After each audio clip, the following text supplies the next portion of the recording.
Hello and welcome back to Remember the Flowers. We will be continuing where we left off, which, if you recall, is... I'm trying to remember.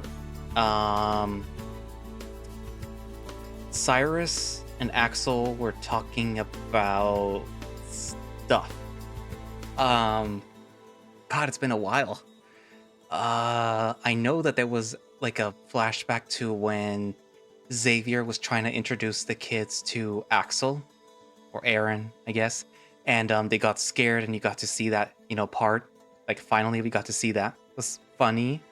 Cyrus was doing a whole bunch of little things with like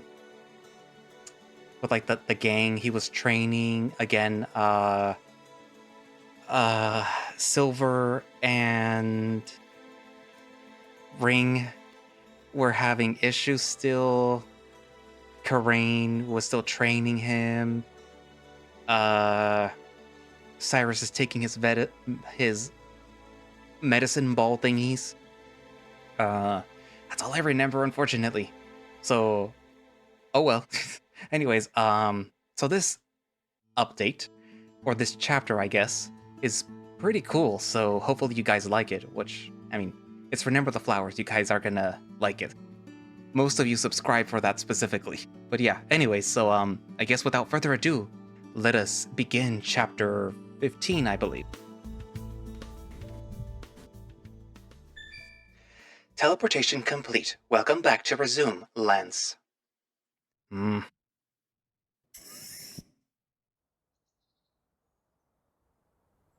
Upon exiting the pod, I take a deep breath of the fresh air.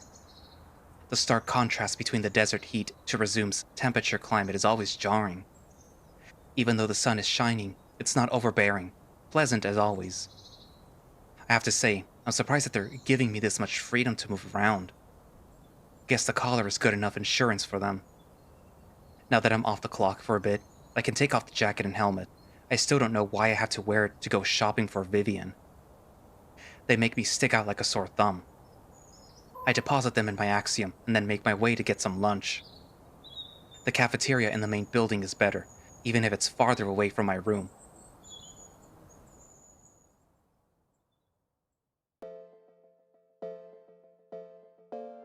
Chapter 15, Fracture. The main lobby is as busy as ever. Patients line up in the waiting room while the nurses try to direct them to the proper areas to be treated. Good evening, Mr. Krager. Back already? A small mink greets me from the reception desk. She seems to have taken a liking to me. Every time I pass through, she always tries to strike up a conversation. Afternoon, Meredith. And yeah, I'm just heading over to the cafeteria. I hear they're serving lobster and potato soup today, along with a side of fresh baked bread. Ugh, seafood. I might put a custom order then. Not a huge fan of shellfish. Always going against the grain, huh? How do you mean? Just a feeling that I get from you. I know you're relatively new around here, but the fact that you're recruited for such a high-ranking position tells me a lot. Great. I prefer people to know as little about me as possible, but I guess that's just not possible around here. Oh, sorry, I didn't mean to pry. I just really respect the work that you've done. I'm sure the person that I executed a few days ago would disagree. Don't worry about it. I'm not the most talkative guy as it is. Well, if there's anything that you need, feel free to give us a call. We're always here to help. I've heard something along those lines more than I can count. Like, these people get off on being civil servants. I'll keep that in mind. I'm gonna go eat now. Have a good day. You as well. Have a good one. With a nod, I continue to the cafeteria. Maybe I should be wearing my helmet while on base. The noise cancellation could come in handy.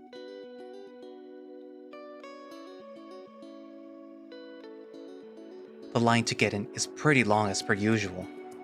The Resistance wishes it had food this good. That reminds me, I should put in my order while waiting. I take my Axiom out to start my order. It's a little more expensive to do a custom order, but it's usually worth it.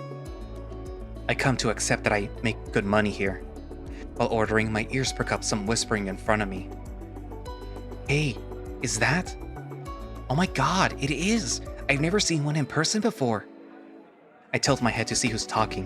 There's a couple of people in front that are staring at me a few spaces up in line. They started letting people cut them until they eventually land in front of me.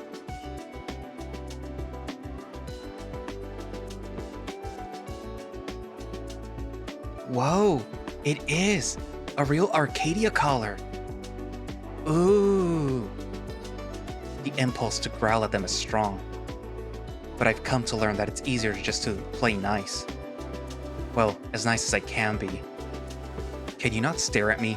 It's weirding me out. Oh, sorry. It's just... Are you one of the higher-ups? Like, on the Fraction? Most people think the Fraction are law enforcement, but they're really Resume's guard dogs.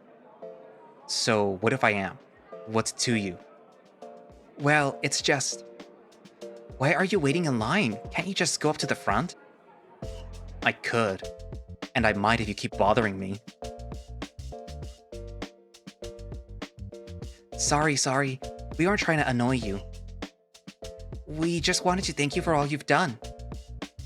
I'm getting déjà vu. You don't know anything about me. Well, I know that they only give Arcadia collars to the best of the best. They're so cool. I hope that I get one eventually. Maybe we can work together one day? I could feel my blood start to boil, but I do my best to keep my anger hidden. These poor fools. With a sigh, I try to at least diffuse the situation. Look, I don't know what you think that you're signing up for. If I were you, I'd be content just living life as you always have. I'm sure it's tough work, but if it's for a good cause, I think that I could handle it.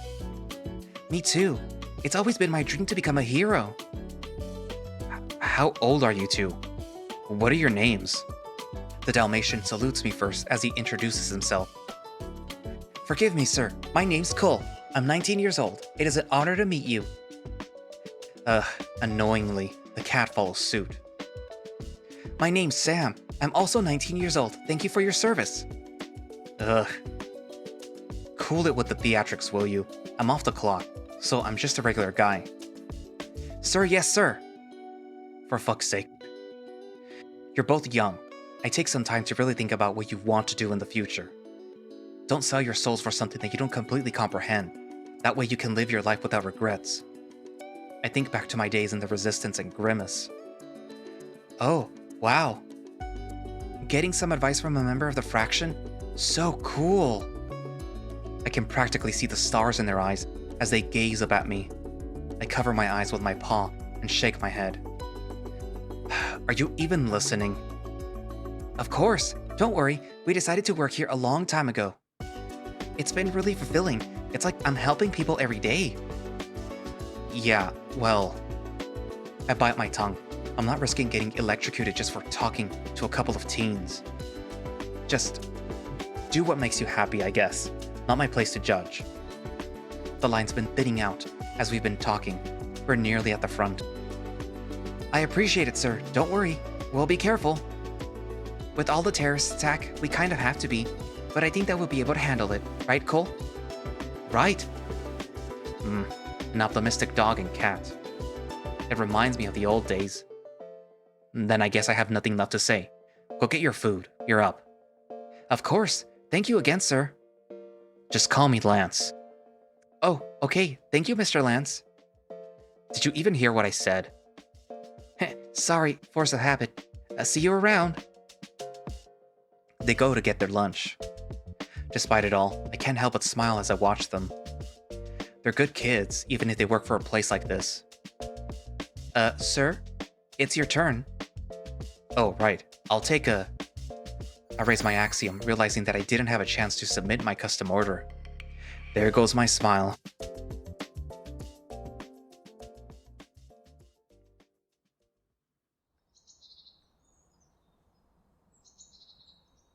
Waking up at errands is always a treat. As safe as I feel at the base, sometimes it's nice to be met with sunlight first thing in the morning.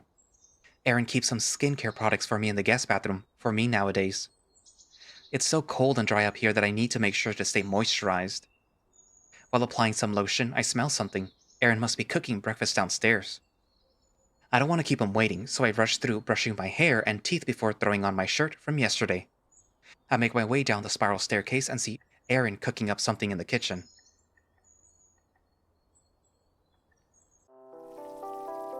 Ah, good morning, Cyrus. Hope you slept well. Hard not to. The bed is divine. I keep telling you that it's okay to move in. I don't think that we're there yet, bud. Haha, you sound just like Silver. I laughed nervously. It's not at all subtle. Haha, yeah.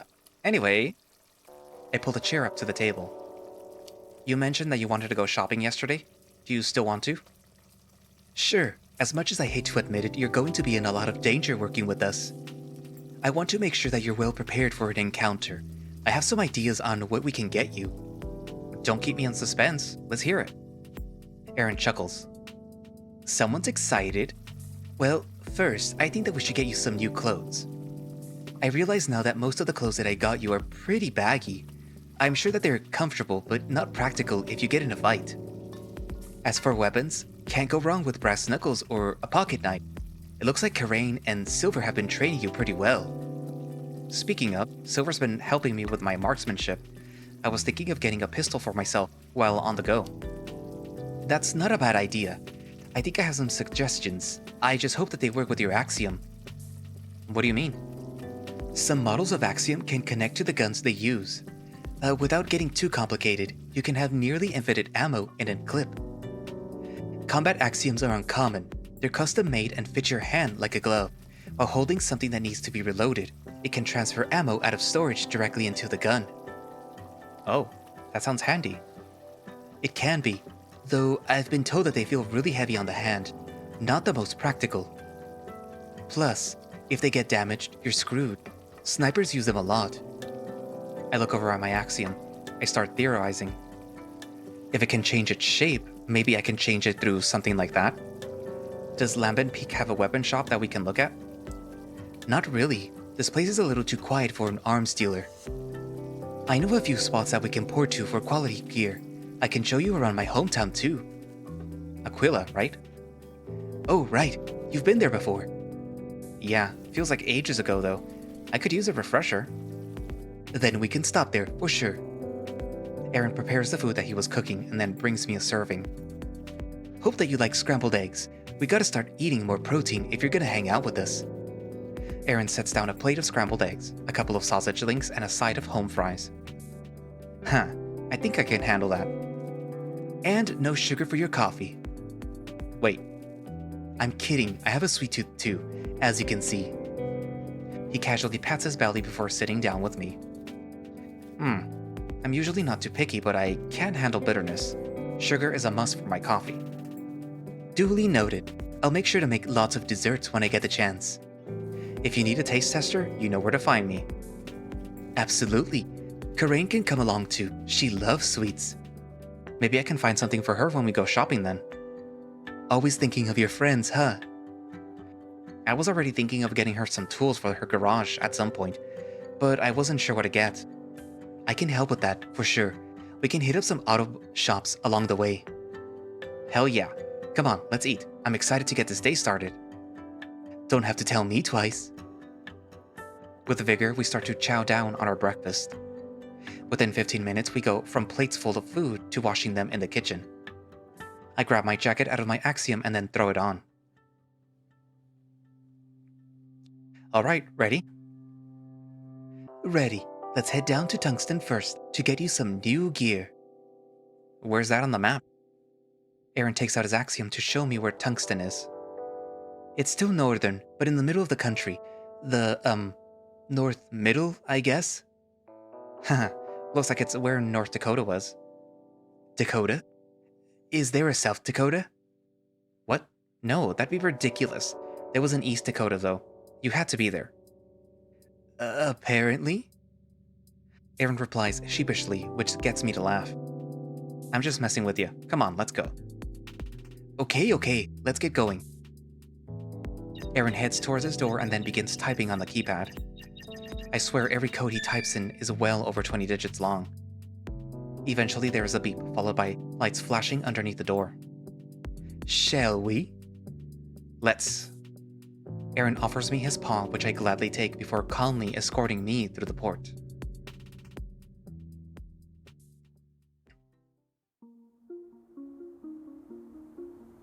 Upon exiting the capsule, Aaron carefully hops off the platform before picking me up to set me on the ground. There you go. You alright? Yes, sir, 100%. Good. Ready to go shopping? Yes, please. Aaron chuckles before leading me down the strip. I had never been to North Dakota, so I wasn't sure what to expect.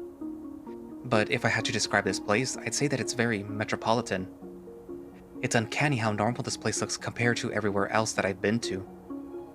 Do you come here often? On occasion. The helpful thing about ports is that it's easy to go all over for specific things. I'll come here for quality and durable clothes, Aquila for weapons, Lambin Peak for food, and so on. Never thought about shopping that way. That is pretty convenient. Just try not to port too much. It's easy to get sick from it. Noted. As we walk along the shop's various windows catch my eye. Not always in a good way. There are some gaudy outfits out on display. Really hope that Aaron doesn't try to make me wear something ugly. We're here! I look up at the shop Aaron stops us in front of. It says Quality Trick above the door. Weird name. A little, but I think that it'll do the job.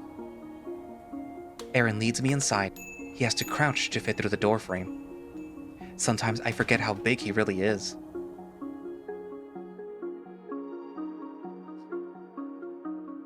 Hello? Anyone home? Oh, yes, hello. A little hand waves from behind the counter. One moment, please. Just gotta... A scraping sound comes from the other side. Get this stool. Over here. I look over at Aaron with skepticism. He looks sheepish. Trust me, it'll be worth it. There. Phew, that was a workout. Hate having to move the thing all over the store.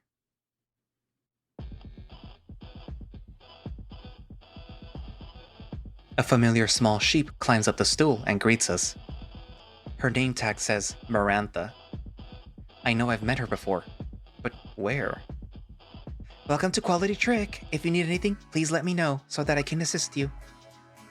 Absolutely. We'll be browsing, but we'll holler if we need something. Ready, Cyrus? Yeah, I think so. Is something wrong, sir? I put my left fist in my palm on the right hand in an aha moment. Oh, you worked at Tunisia, right? Huh? Oh, now I recognize you. You really changed in the span of a few short months, didn't ya? Tell me about it. I hope that you've been well. You looked a little worse for wear the last time that I saw you. And about Tunisia, they sorta fired me soon after we met, actually. They said that I slept on the job too much. Can you believe that? Yes, actually, but they were making you work weird hours anyway. That's the rich city for you. They think that just because that they can afford to hire people for graveyard shifts, that we don't have lives of our own. Tell me about it. Well, I hope that this new job has been treating you better. Oh, it has. I'm a bit short for this store, but that's usually how it goes for me. If we need some help, then we'll come over here instead of you moving around.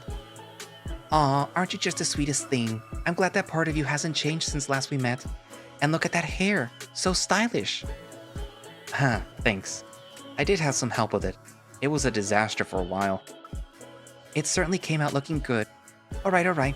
I'll stop wasting your time. Go get some shopping done. Yes, ma'am. We'll be back. I smile at her before turning to Aaron. Know each other? Yeah, I met her when I was in Tunisia. I actually got my first outfit after escaping here. I think it was pretty expensive. I'm not surprised. That place is mainly for rich people. Weird place to wake up to, that's for sure. Sorry about that again. Don't worry about it. Come on, let's do what she asked us to do and shop. You got it. We start to browse through the many racks of clothing in the store. Now that I think about it, this is the first time in a long time that I've been able to shop for myself. I remember the days where I'd saved what little extra funds I had to spend on designer clothing. Looking back, it was a little pretentious, but considering how our family was in the beginning, it was nice to buy luxury items like that when I could. Tunisia had a lot of gaudy looking clothing when I was in there. I guess I need to educate myself on what's considered fashionable nowadays. Aaron looks like he's shopping for himself as well. From time to time, he finds a jacket and then stretches it over his chest to see if it'll fit. Being nearly 7 feet tall, he hasn't had the best of luck. Shopping for myself hasn't been easy either. My proportions are still kind of awkward. I've built up a little muscle, but being 6 feet tall means clothings are either too little or too big. After a little digging, I head up to the front desk to ask where the changing rooms are. Miranda jokes that they're not nearly as fancy as the ones in Tunisia, but I don't mind. I don't need an AI to help me with the lights. That's just weird.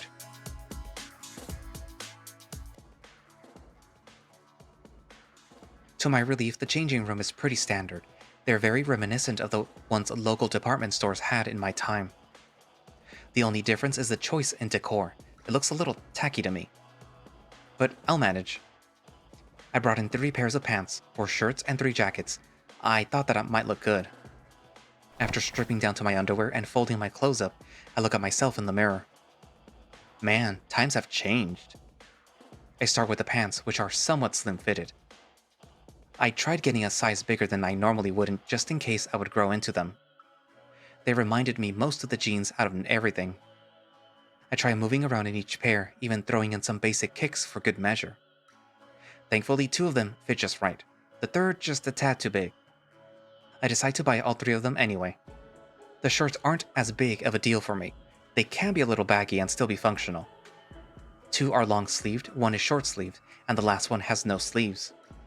None of them have collars. I figured that they'd make for good undershirts with jackets that way.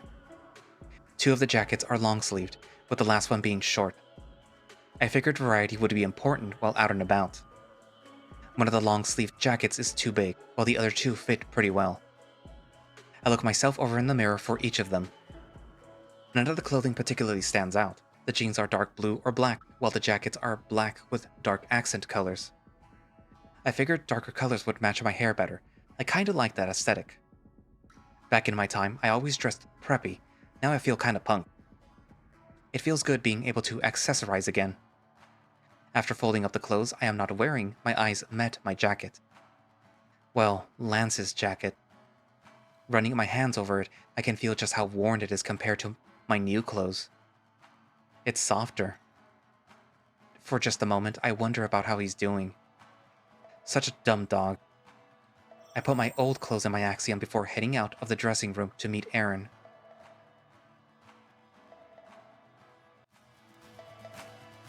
Aaron's already at the front desk, talking to Miranda. I see her bowing her head a lot while Aaron rubs the back of his. Hey guys, what's up? Oh, hey Cyrus. I'm sorry that we don't carry any sizes bigger than that. I'll talk with corporate right away. It's not your fault. I'm used to that when I go clothes shopping. Unacceptable. Unacceptable.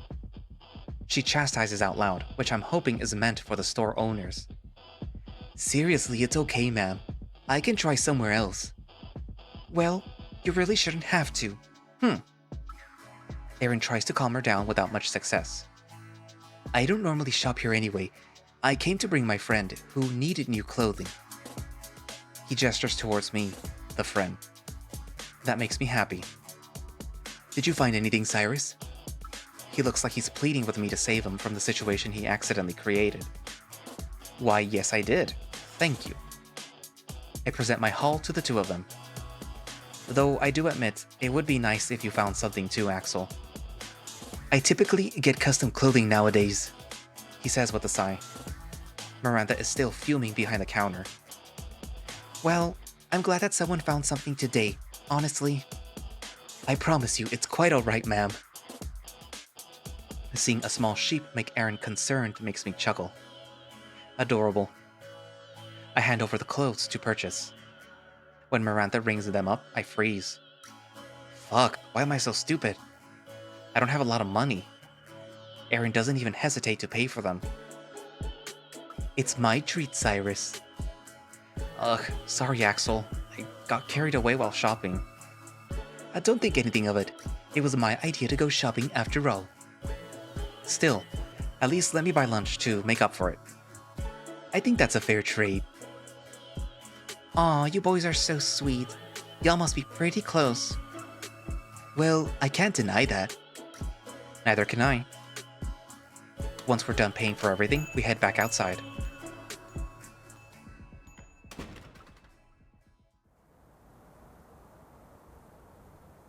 It's still a bit early for us, so we decide to keep shopping before we break for lunch. Shifting around time zones makes it a little hard to keep track of mealtime, though. 1 minute we are in Alaska, now we're in North Dakota. I wish I had this kind of technology back home.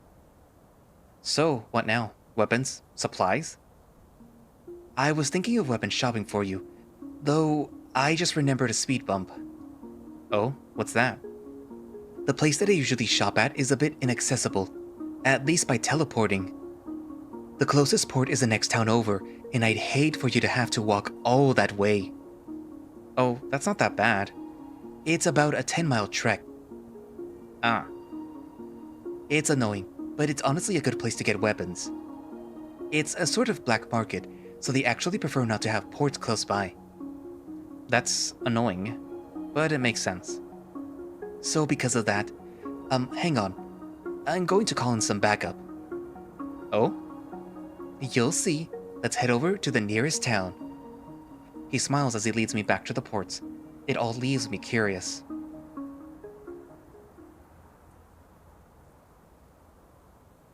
It wasn't long until I understood what backup meant. Aaron ported us over to the closest town to wait, specifically by the big gates for vehicles. After about 10 minutes, both Silver and Karain speed through on the motorbikes to pick us up. Aaron feels proud of his little surprise. Heard you boys needed a ride. Sure do. Thanks again for coming out. A little bit of a short notice, but I have free time today. I chuckle nervously. I honestly had no idea that he called both of you, but I guess it was this or walk for hours. Seriously, thanks a bunch. Don't worry about it, Cyrus. Aaron hops onto Karain's bike and I do the same with Silver's. Once we're both situated, we take off.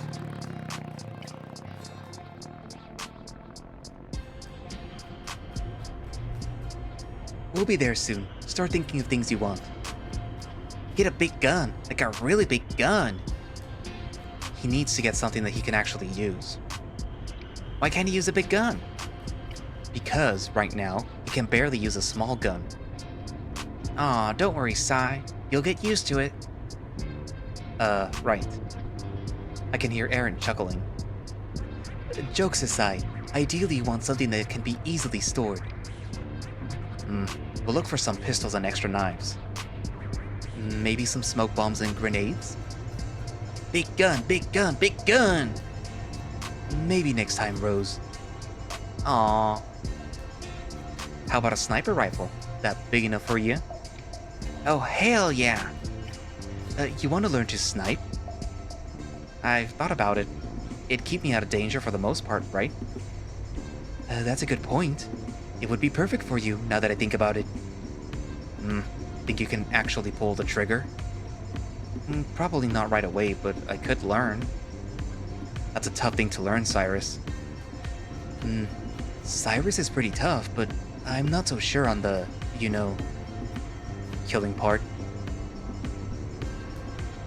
I've been thinking about what you said, Cyrus, about how ironic it would be for you to kill someone when you were training to be a doctor.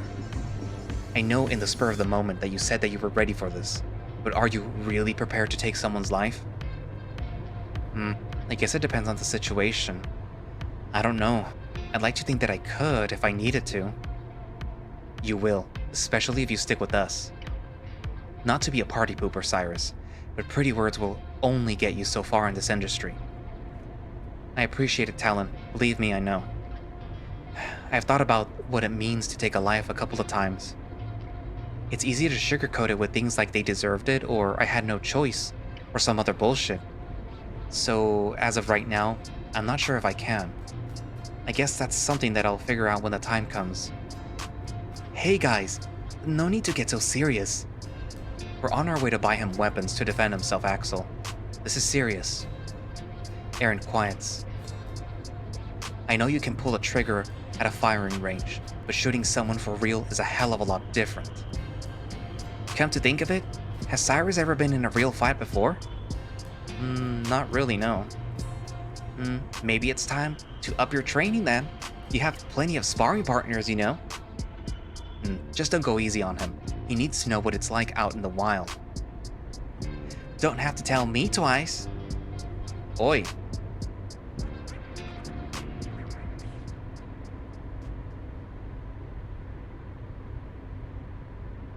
The rest of our trip was quiet and kind of awkward. I feel bad that Silver snapped at Aaron, but I can't deny that he made some good points. What is it like to have killing intent? Would I be able to go through with it? Questions like this pile up in my head. It reminds me of the anxiety that I had after submitting my thesis. I know that I studied a lot, but does that translate into a practical setting? I look at Silver as he's driving. Maybe the next time that we're alone, I'll ask him for advice on what to do. Though I probably already know the answer. I can't think about trying to kill someone. I just have to do it.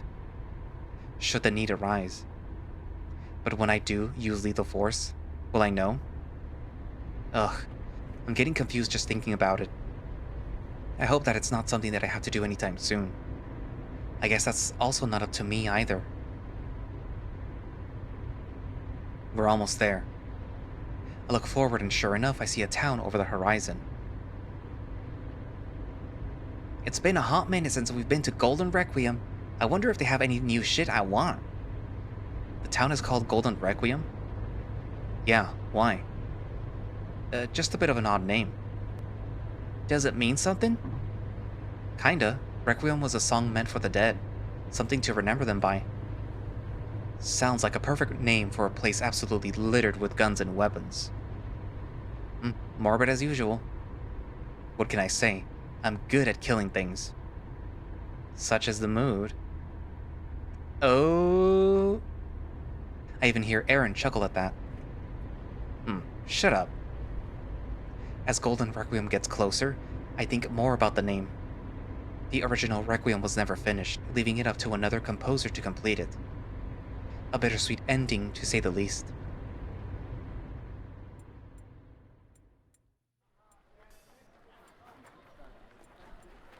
Now that we're actually in the town of Golden Requiem, I definitely get a black market vibe from it. The streets are littered with stalls, filled with weapons, illegal drugs, or both. I guess they're not technically illegal. My rudimentary understanding of the quote-unquote legal system in this nameless country always throws me for a loop. Right now, every city or town has its own set of laws, which reminds me of Hollywood depictions of Wild West. My interpretation is that the community is more important than laws and regulations. Even now, I'm not really sure what to make of it. In any case, we make good on our word and start our shopping spree. Silver drags Karain away from Aaron and me, but not before winking. I pull my right eyelid and stick out my tongue at him in a very mature way. Aaron questions me. What was that for? Oh, it's a sign of intense respect back where I'm from. I say with a huff. Aaron chuckles. The sarcasm is just oozing from your words. What can I say? I'm getting better at being petty again. Not sure why you need to be petty. They just went to an auto parts shop, right? It's a long story. If you say so.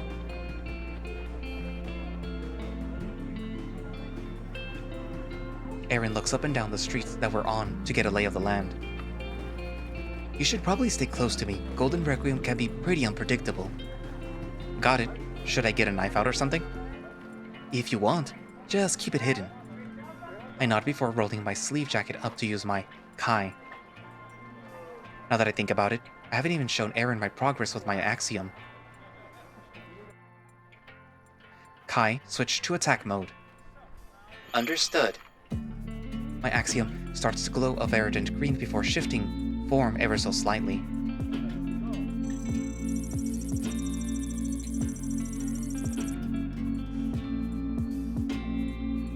Instead of an arm guard, it changes into a gauntlet shape that covers my hand. It looks very reminiscent of Full Metal Alchemist. Much like a suit of armor, the area where the knuckles are is covered in metal plating. Underneath it is a mesh material with an axiom port across my palm. I whisper to catch Aaron's attention. Psst, Axel, watch this. Huh? With a single thought, I am able to materialize a knife right in the palm of my hand. Ta-da! What do you think? Pretty cool? It's unbelievable. I had no idea that it could move like that. I toss my knife to my free hand to showcase how flexible my dominant hand is. I can grab and flex my arm almost as if it was a glove, albeit it's a little heavier. I intentionally leave out the fact that Kai digs further into my arm to achieve this feat. With my free time, I've been thinking more and more on how to fight. I figured instant access to weapons would be handy. Absolutely. In that case, we should definitely look into getting you pistols. Who knows, maybe with enough practice I can just change pistols in and out instead of reloading them. Just remember to actually keep them all reloaded in between skirmishes. Yes, sir. I decide to take my long sleeve jacket off and store it, opting instead for a short-sleeved one. Now more than ever, I'm glad to have covered up my scars. It's awkward to use Kai while wearing long-sleeved clothing. Erring on the side of caution, I put my hair up in a ponytail before taking one of my vitamin balls. If I'm going into this world of blood and death, I need to be prepared at all times. Alright, ready? Absolutely, let's get started. Aaron looks at each stall one by one, giving each a passing glance. His usual happy attitude has been replaced with a more serious one. He even has his eyes open while walking. That alone makes this place seem scary. The energy from my medicine kicks in, leaving me on high alert. It's similar to caffeine, in a sense. Aaron stops in front of a particular stall. This one is filled with guns of different shapes and sizes. I feel like I'm on a tech convention of some kind, surveying what everyone has to offer. The owner of the stall gets up from his seat to greet us. He's a serval with both half of his teeth and an ear missing. Welcome, welcome. Fresh wares, stolen straight from Tunisia just last week. Tell me, what are you interested in? I'm looking for smaller weapons such as a pistol and knives, maybe even submachine guns. Live artillery or energy-based. Either is fine. Money an issue? Depends on the product. What are you shooting? People and whatever armor they're wearing. I see. Well, there's not a lot that would fit that description for a pistol. Let me think. He takes out a clipboard with several pages, going through each of them one by one. The several taps it with a claw while he thinks, before a smile creeps on his mouth. I think I know just the thing. He turns around to rummage through a crate. After a minute, he comes back, presenting a sleek-looking handgun. This puppy is a prototype that was yoinked while in transit. It's meant for combat-oriented axioms. He bends it in a way that looks like he's trying to break it. Instead, he actually reveals the chamber. Now it connects to the axiom itself to calculate adjustments. You can pop whatever you want in there, and it'll convert it into live rounds of ammunition. Cut to the chase. What are its capabilities? Oh, I'm so glad you asked. I see your friend there just so happens to have a combat axiom. Want to give it a whirl? Huh, me? Yes, sir. Nothing like a live demonstration, right? I look at Aaron. He crosses his arms and then nods for me to take it. Oh crap, I can't be looking insecure in a place like this. With a deep breath, I put on a more stern and focused expression. I take the gun. Getting a closer look at the thing, it's about the size of a magnum. Permission to connect, operator? Yes. Do whatever you need to, Kai. Kai starts to warm up as I hold the gun. The shape changes slightly to fit my hands better, along with barely changing the design of the gun. Now it reminds me of the gun that Lance had while retaining its previous size. Dang, you're real natural. Now think about what you want to shoot out of that thing. Dirt, rocks, metal. You can make anything and everything into a bullet if you want. The shopkeeper motions me over. Here, on the house. He presents me with a cylinder and some metal balls. See this here bullet case? Stick whatever you want in it, and that gun will adapt to the ammo and fire it. Put rocks, nails, or even bullets, and it'll fire. Aaron stares at the shopkeeper as he runs me through everything. I'm a bit concerned by how friendly he's being. Well, don't keep me in suspense. Load it up and fire it. What, right here? Yeah, look to the right of the stall. Feel free to fire down that alleyway. Doubt anyone's in there right now. If they are, it's my property and they should know better than to trespass. Sure. I decide to load the gun and do what he says, just to get out of his awkward situation. I hold the gun with both hands to steady it. Adjusting composition of weapon to accommodate foreign bullet. Kai speaks to me as I get ready to fire. A strip on the side of the gun lights up, indicating that it's ready. I gulp before pulling the trigger. The sound reminds me of a shotgun as several bullets fly from the end of the barrel at the same time like a shotgun, ricocheting all over the alley. I hear someone scream in pain. I pucker my lips, but I don't see who I shot. See? I told you to stop sleeping there. What did I say? Fuck you! The wounded person yells before running deeper into the alley. The nerve. Well, how do you like it? I don't know. Can I try a few more shots? Fine by me. I'll even give you a discount for being my pest control for the day. Thanks, I guess. I hold the gun in my left hand as I ask Kai to take different materials out of my axiom to test what I can fire. With each reload, Kai adjusts the weight of the gun to compensate. There's barely any recoil either.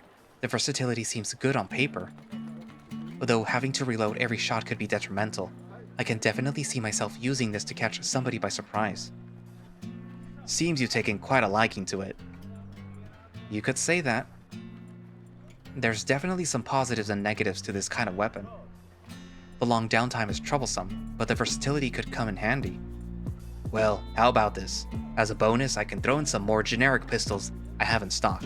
They don't have the damage potential like the one you're holding, but you'll certainly be able to cycle through them easier. Cool. What's the catch? The shopkeeper raises his brows. Aaron gives me an approving smile. I can tell you're new around here, but something about you makes you seem right at home here. What's your story? Unfortunately, too long to tell right now. We have somewhere to be soon. I hear ya. Then how about this? The catch is that you make me your personal arms dealer. What do you say?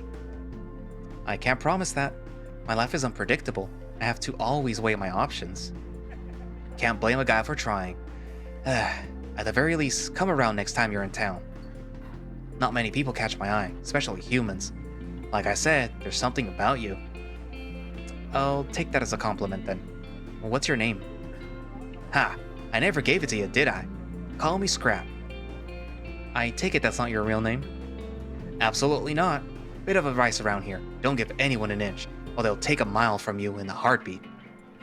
Considering how you tried conning us into buying more guns, I'd say that's accurate.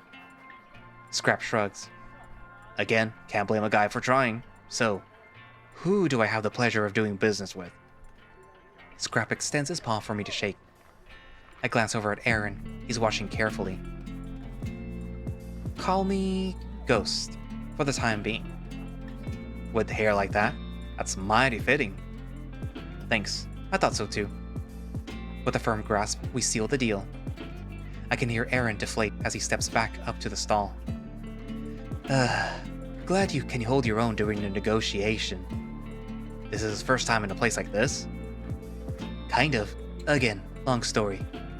Then tell me some other time. We're holding up other potential customers after all. He cackles before scribbling something down on a piece of paper and then slides it to Aaron. First purchase is 10% off. Glad to do business with you folks. Aaron reads the paper and sighs. If you say so. I'll pay you back, I promise. Don't worry about it. We gotta get you prepared. I'll just write it off as a business expense or something. Oh, what business are you running? The kind that puts nosy little cats to sleep. Scrap cackles again before Aaron takes his axiom out to give the serval a sizable bundle of plumes. Holy. It's been a pleasure, fellas. Now scram. He playfully shoos away. I gladly use it as an excuse to leave. Dang, what a weirdo.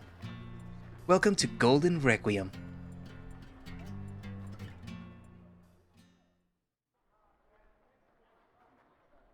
We continued through the streets of Golden Requiem, stopping by stores and stalls here and there. Despite being probably the worst looking place I've been to since waking up, it's one of the more lively communities I've visited. While keeping an open mind about everything, I still try to stay cautious while interacting with people. If Aaron wasn't with me, I doubt that I'd make it far here. Makes me want to go back to the gym and work out some more. Despite that, we've picked up a multitude of weapons and other useful things. I got grenades, flash bombs, smoke balls, and even some knives meant for throwing. As we walk, I try to practice materializing various weapons in the palm of my hand, to get a good feel for them. Aaron eventually stops walking. He's looking intensely at his axiom. What's up? One of my informants who works here has some intel that I've been waiting for. Aaron turns to look behind us. He's on the other side of town. Do you mind if I run over real quick?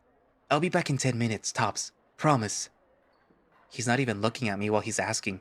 He's staring off into the distance. I don't know. Can't I come with you to be safe?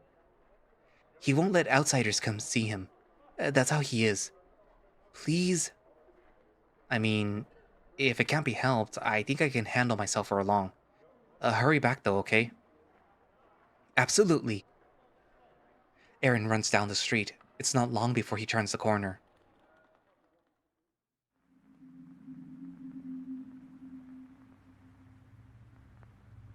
It's been a while since I've been left alone in public like this. I decide to wait against a wall, or at least get a better view of my surroundings. I keep track of the time on my axiom. Damn, for someone who's lived for over 300 years, a couple of minutes feels like an eternity. My heart rate picks up as I get more nervous. No. I need to calm down. I won't always have someone around to protect me after all. I have to be prepared for everything and anything. Even... Excuse me. Ah! Ah! In a panic, I materialize a knife and ready myself. Wait, I'm sorry. I didn't mean to spook you. I slow my perception of time to get a good look at the man in front of me. Looks like a gray wolf, maybe just a little taller than me. As I look him over, I don't see any visible weapons. His clothes look very military-inspired, with the weirdest aspect to being the collar that he has around his neck. His aesthetic clashes with his worried expression. I hesitate, but I bring myself back to the present while still holding my knife. What do you want? Just some directions. I'm here with a friend and my boss, but I got lost. This is my first time here. He doesn't seem like he's lying, but what the hell do I know? I'm sure that they're around here somewhere. The town isn't that big after all. I know, but I've been looking all over. Please? Please what? You haven't asked me anything. Oh, my name's Patsy. Nice to meet you. He extends a paw out for me, but I don't shake it. You're gonna get yourself killed out here, you know. Wouldn't be surprised. This place is really there they are. He excitedly waves to a couple of people walking towards us. One is a fairly unassuming dragon, but I'm so distracted that I don't even pay him a second glance. There is a giant rhinoceros walking with him. He might even be taller than Aaron. Oi, Patsy, where the hell did you wander off to? He yells out to the Grey Wolf, who waves some more. I got lost again. Obviously. The dragon next to him scoffs. Hee hee. The wolf rubs the back of his head bashfully. I decide to hide my knife back in my axiom for the time being. The rhino could rip me in half if he wanted to. I told you not to wander off on your own, and look what happened. The rhino seems exasperated but not surprised. Sorry, King, I got kind of excited. At least be excited where I can see you. I'm responsible for you after all. The rhino places his big hands on the dog's head before gently shaking him back and forth, scolding him. Yes, sir. I think he's getting dizzy, but he's not fighting it. So, who's your friend? I didn't notice the dragon inspecting me until he got too close for comfort. He's right up on me now. Oh, he was helping me look for you two. Not really.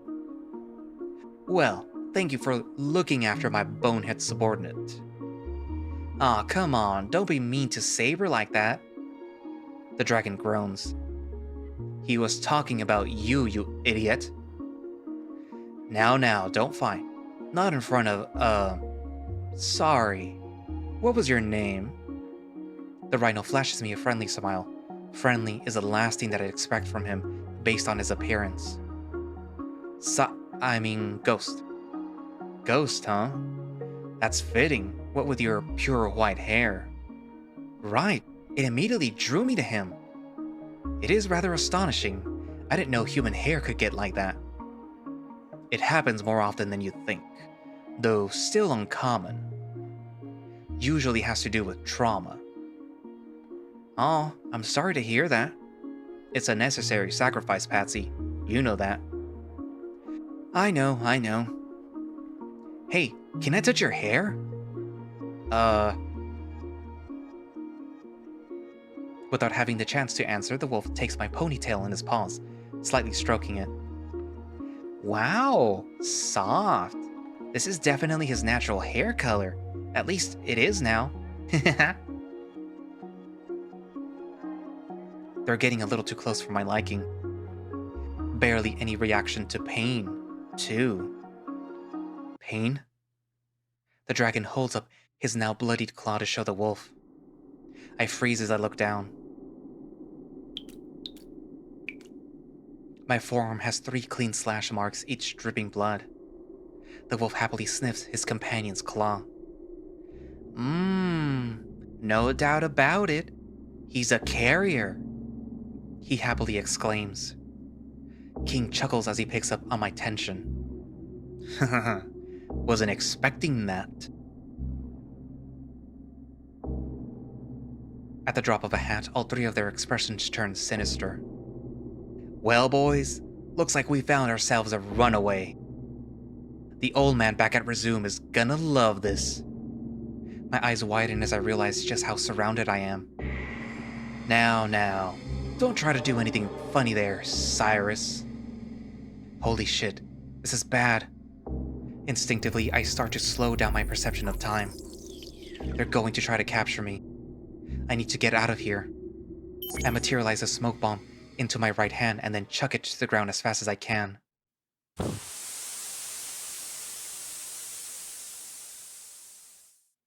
Purple haze fills the immediate area.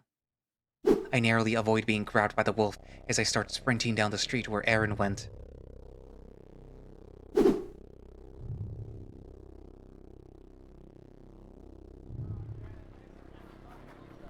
Where the fuck did Aaron go? Kai, send a message to... Unable to process order. Mental link is unstable. Please lower your heart rate. Are you kidding me? Useless piece of... They're right though. I need to calm down. Think rationally. What would Silver do in this situation? I look behind me while running. The street is still filled with smoke and I don't see any signs of King and his goons. Most of the vendors and customers barely pay it any mind, including my running frantically. Eventually I decide on an alley to run down and hide in. The thought of hiding crosses my mind with my bleeding arm. It's only a matter of time until Patsy finds me. What if there are other agents here looking for me? Damn it. I bring myself back to the present, try and calm myself down. My exasperated breath echoes in the alley. I grab another medicine ball, taking more than the recommended dose. Sorry, Vita, I hope you don't mind that I take more than I'm supposed to. I chew it quickly before gulping it down. After just a minute, I start to feel wired and attentive. I'm borderline overstimulated. If this is what I have to do to survive, then so be it. Not even bothering with the mental link, I text Aaron an SOS. I need you now. Aaron doesn't reply right away. I'm so on edge that every sound that I hear makes me consider slowing down time. I can't waste it though, I need to wait for an actual threat. Aaron replies soon after, giving me a rough location of where he should be. Boss! He's down here! I can smell him! Kai, pinpoint Aaron now! I don't even know if that's something that he can do. Aaron Cosmos is 100 meters to your right. Turn right, the corner, and... Before they finish, I slide the screen off and make a break for it. Sure enough, I see Aaron running in the distance. A wave of relief washes over me.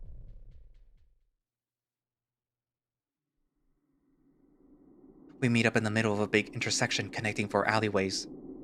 After we catch up to each other, I can't even speak. I'm too busy catching my breath. I'm practically hunched over. Cyrus, what happened? Are you hurt? Oh shit, what happened to your arm? There's... Fucking calm down already. Resume. They're here. Aaron stops paying attention to me. He looks down the alley behind me. He promptly steps around me, using his body as a shield. I can hear him growl. Biting my lip, I stand up and compose myself the best I can. Now, why'd you have to do all that, Cyrus? King, Patsy, and Saber block the alleyway. You really had to drag other people into your problems. That's not very manly of you, I have to say. I promise we weren't gonna hurt you. Mainly because that's impossible, right? My mind is telling me to run, to get as far away from here as I can. Aaron is defending me. He's giving me a chance to, isn't he? That's exactly why I can't leave. I move forward to stand next to Aaron. I lower myself into a defensive position. Cyrus, don't... I'm not gonna leave you behind. I'm not leaving anyone behind ever again. Look at that. Maybe I do have some fire in me.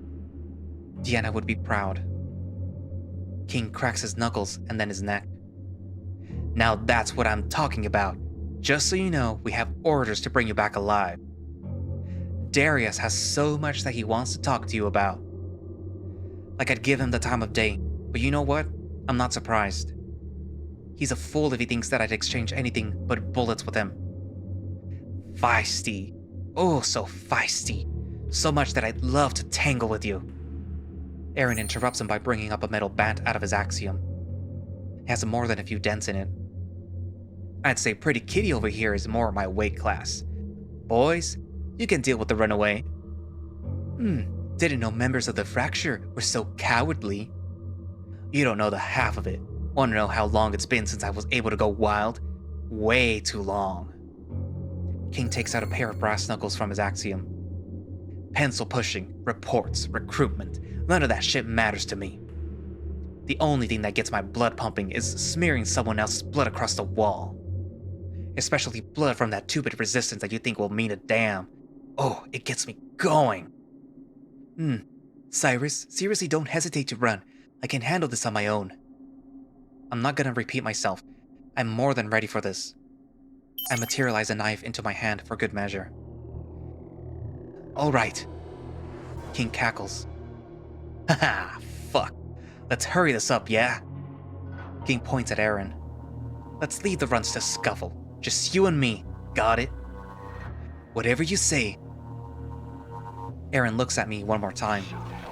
I nod for him to go. Aaron takes a deep breath before readying the bat in his hand. That leaves the wolf and the dragon to me. They're nothing compared to King, but even so, 2 versus 1 is not ideal. Saber? Patsy? They give each other a nod before splitting off from King. At first, they're just walking, then they run.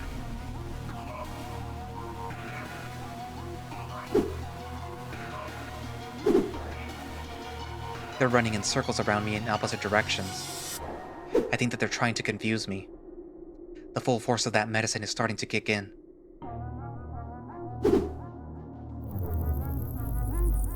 I'm able to instantly lower my heart rate to prepare a counterattack. It's tough, but I do my best to track their movements.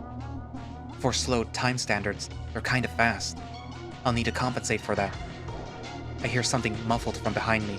I turn around to see that they're starting their assault. I quickly get into a defensive position.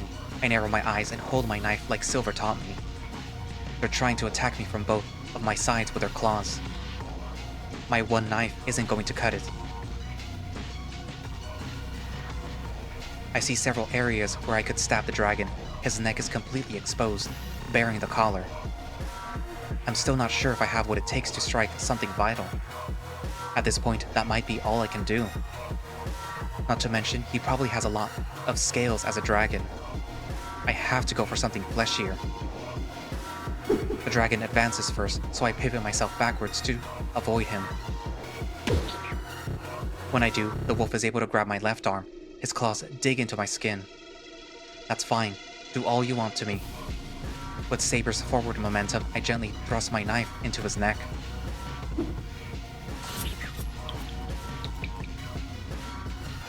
I let him do most of the work. It's tough to avoid the collar, but I was able to leave a deep enough gash above it, which causes him to lose his balance. Patsy lets go of my arm. I can hear him slowly calling out to Saber as he rushes over to his comrade. I use this opportunity and one last bit of energy to force myself forward. You want to catch up to him? Fine. I drop my knife to grab both of their heads, one in either hand, before slamming them into each other.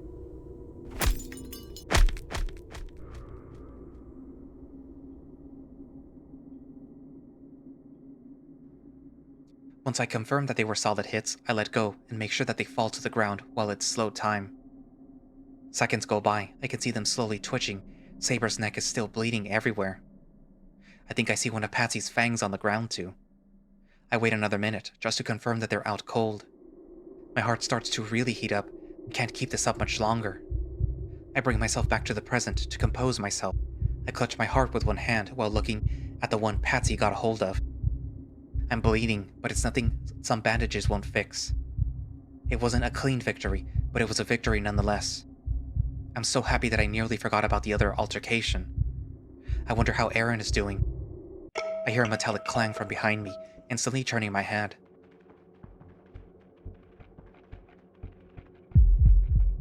I can't believe it. The rhino is lifting Aaron high off the ground with one hand.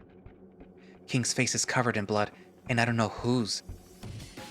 With Aaron's throat still gripped in his hands, he kneels to pick up the bat. He raises it high and is ready to swing. Aaron's face is a mixture of fear and desperation as he tries to claw into the rhino's arm. He breaks off more than a couple of claws while doing so. I don't care what condition my heart is in right now. I have to save him.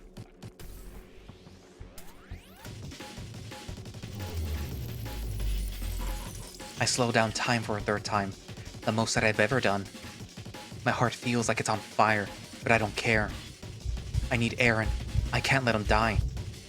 I focus on the rhino's bulky neck. My biggest target yet. Kai, knife, now. Yes, operator. Once it's done materializing, I spring forward, intent on killing to protect someone I love. Despite my attempt to minimize noise, I catch King's attention. He slowly starts to look at me, grinning wildly as he raises the bat higher. He tilted his head, giving me an even bigger target. My anticipation is overwhelming. My insides are burning. I have one chance. I jump as high as I can, knife in hand. I think back to something Silver taught me. You don't slash with a knife. You pierce. I thrust the blade as hard as I can, right into his bastard's neck. One thing that I didn't take into account about slow time was how long I have to experience failure. My knife snapped cleanly in half. It doesn't even scratch the rhino's hide. He cackles. It's all the more grating in this mental state. I look at Aaron. He looks at me. I'm so sorry. I failed. As dejection sets in, I feel more numb than when I was a lab rat. Good thing too, King is about to retaliate. He slams Aaron against the wall, leaving him stunned. With his right hand now free, King swings his fist towards me. My vision blurs at the edges. The most that I can do is raise my arms in a measly attempt to defend my head.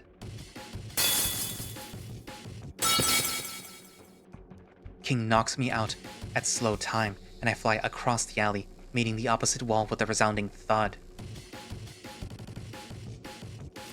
I'm so rattled that I don't have time to assess the damage that I've taken. All I know is that I can barely breathe.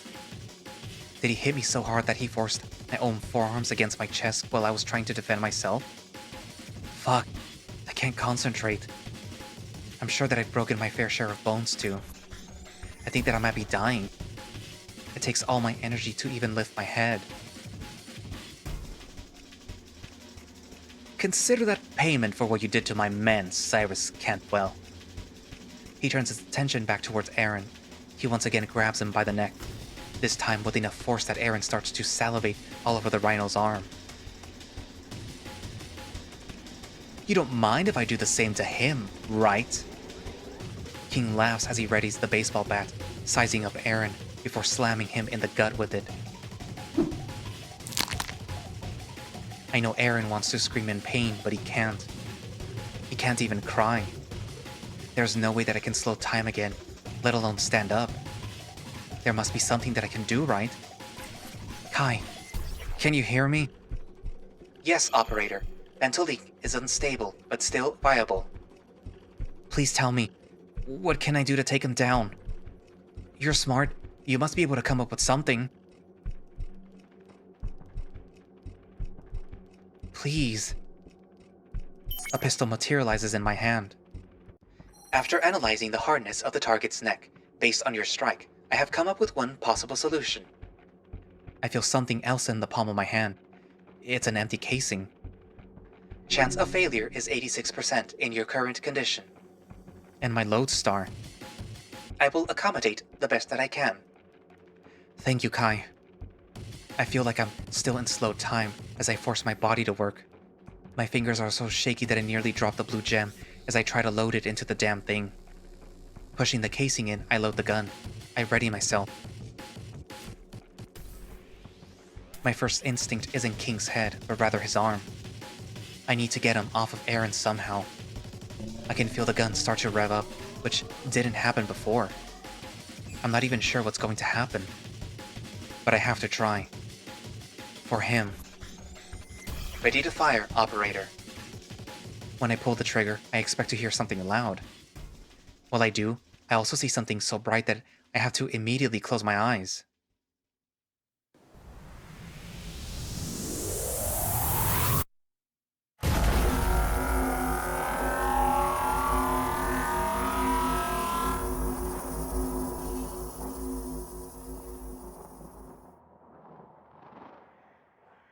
It feels like an eternity for the brightness to die down, even longer before I get the courage to open my eyes.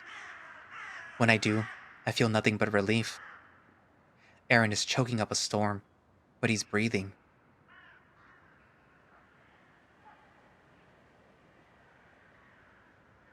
King is screaming, but I can barely hear him on account of my ringing ears. He's clutching his new stump of an arm. Whatever shot out of the gun blew a hole right through it. He's not bleeding either. I can only assume that the blast was hot enough to cauterize it. I can't help but smile. I did something useful. My smile fades as he turns his attention to me. I see him mouthing something. A look of fear takes over his face as he looks back at the entrance of the alley. I'm not sure what it could be. I can't move anymore. I half expect him to try to finish us off. Instead, he takes both Patsy and Saber over his shoulder. He then sprints away. I let out a shaky exhale before slowly turning my head to see what spooked him so much. Thankfully, I don't have to wait too long as Silver and Rose rush to the scene. Silver heads over to me immediately, checking my vitals with his paw. He looks absolutely mortified. He calls something out to Karain. My hearing is slowly starting to come back. Grab everything you can. We're getting the hell out of here. I'm on it. Don't worry.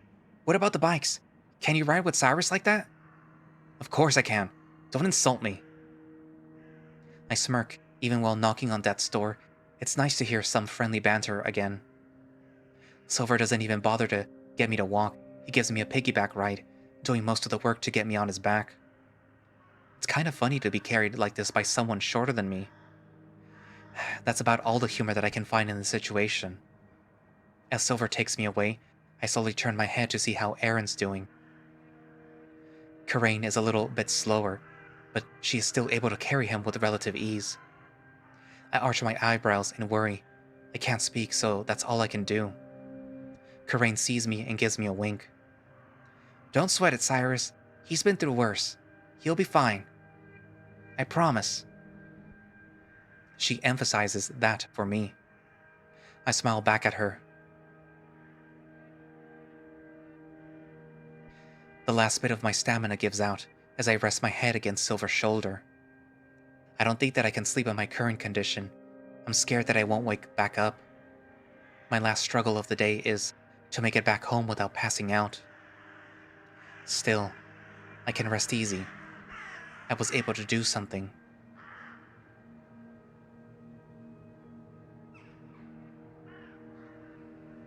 To be continued. Ooh. Well. It was bound to happen eventually that Cyrus would be discovered, but you would have thought that it would have been a little bit less messy, that Aaron would have been able to protect Cyrus, but technically it was 3 against 2, and I want to say that What's-His-Face kind of counts as like 3 people or 2 people. King. But yeah. Anywho, so what'd you guys think? Did you like this update? Did you think Aaron wasn't gonna make it? Anywho, so, write down in the comments what you think, and I'm still there, yay. But yeah, write down in the comments what you think, and yeah, we can discuss what's gonna happen in Chapter 16. I personally haven't seen it yet because it's not available for Patreon yet, but I can't wait. I don't know if anything changed from the Patreon build to the public build for like this. But yeah, anyways, this was a very good update. I liked it. Anywho, but yeah, comments, write down what you think as always, and yeah, we'll discuss it. I was waiting to read this. This was like where like shit's hitting the fan type of stuff. But yeah. Anywho, you'll probably see this on Monday, and I'm recording this on the day that it went up. And it's like midnight right now, so yeah. You guys should appreciate that. Anywho,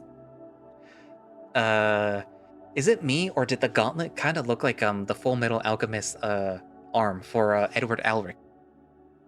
I mean, it was a bit more medieval, and according to Orion, Jericho likes Full Metal Alchemist, so I kind of feel like that might have been a node, a little subtle node to Full Metal Alchemist. But yeah, anywho, so yeah, write down in the comments what you think, and thank you all for watching/listening. If you would like to play Remember the Flowers yourself, you can do so by going down into the link in the description for the Remember the Flowers official Twitter page, which will send you directly to, which will have a link that you can use to download the game from itch.io. I'm tired. I made 4 videos today, so cut me some slack. But yeah, it'll have a link.